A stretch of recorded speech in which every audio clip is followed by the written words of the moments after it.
I guess the most common thing we make is hyper-realistic natural sculptures. So animals, landscapes, dioramas, things like that, museum quality exhibits.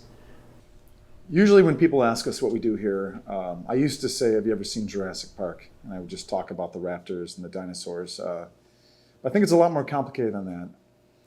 We kind of help potential clients hone their idea through design and sort of planning and coming up with storyboarding. And then really it's mostly about pulling those ideas out of thin air and kind of getting some context to them and making sure that we can come up with something that's really digestible. Anything that's made out of fiberglass steel, we use any material. You name it, we've done it. We've built furniture, we've made signage, we've just designed spaces for people. But I think I would say our most common thing and the thing we're the best at is hyper-realistic sculptures of animals, dinosaurs, things like that, historical things.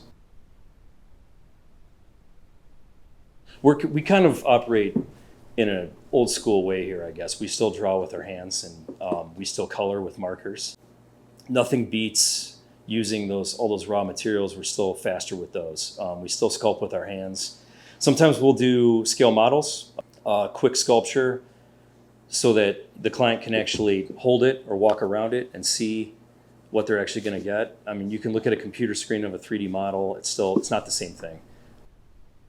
We usually like to come up with a story for the space. That's actually one of the first things we do before we actually start really getting into the design, trying to come up with a flow of what you're supposed to see when you first walk in, what you're supposed to learn in the experience, and what you're supposed to walk away with. Well, the first couple of years of our business were very, very hard. We took the chance and just kind of went off on our own. We found this big empty space. It was in terrible shape, but it was a space that we could call our space. There was no heat, there was no electricity, there was no plumbing.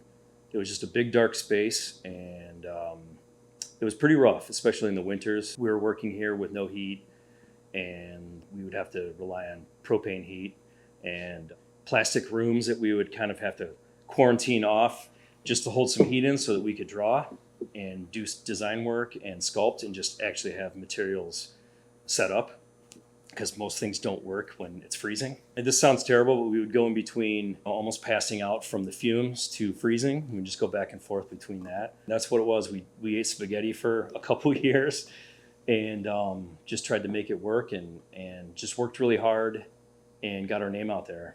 Artists definitely tend to be underdogs sometimes. It was pretty rough. We knew it was going to be rough, though. It's when we stopped paying all of our bills and kind of moved into this dark dungeon. We knew we were going to do it, though, because we had the work ethic. We had all the parts that we needed. And we just put them together, and we knew that if we kept just holding our breath, it would come up on top someday. So, the favorite thing that we've worked on for me, and I think probably Doug too, is the museum, the Natural History Museum at the zoo. That was basically our dream job. Just being able to design that whole space from beginning to end and make everything that was in it and talk about Ohio, the history of Ohio, all of the ecosystems in Ohio. Like I said, being Ohio fans and nature nerds, it was a dream job. From beginning to end, that project was, I think, like 3.5 years, maybe close to 4, but that's starting from scratch. It started honestly with them saying, we're thinking that we're going to get some Komodo dragons and we want to talk about the history of Ohio. And we're like, okay, I guess we can work with that. When you actually make an environment that kids can walk through and feel like they're there, nothing can compete with that. You can do VR goggles or things like that, but it's not the same thing. Having that thing in front of you, being able to walk around it, that's the thing that sticks with you for the rest of your life. Yeah, when I was a kid, we would go to the aquarium, and I'd always look at that giant, silly-looking great white shark. Every Christmas, they put a Santa hat on it. And then when they did the renovations for the aquarium, I remember that I found out that they had thrown that away. And inevitably, what we did later is build the shark for the aquarium, and I think it's the coolest one. And it hangs where the other one used to hang, and it wears a Santa hat every Christmas. So it's going to take a while, It's not right out of college. You're not going to be selling your paintings. That's just not how it goes. You're going to have to learn how to work with your hands. You're going to have to not be afraid to get dirty. If you go into something you don't really like, that doesn't sound very fun to me. It doesn't matter how much money you make. It doesn't. I've seen a lot of people with a lot of money not be very happy. So sometimes when you have to struggle for something like we have here, it makes it a lot more rewarding. It's really tough because it's not easy, but nothing really is. It's not supposed to be. I'd say jump in.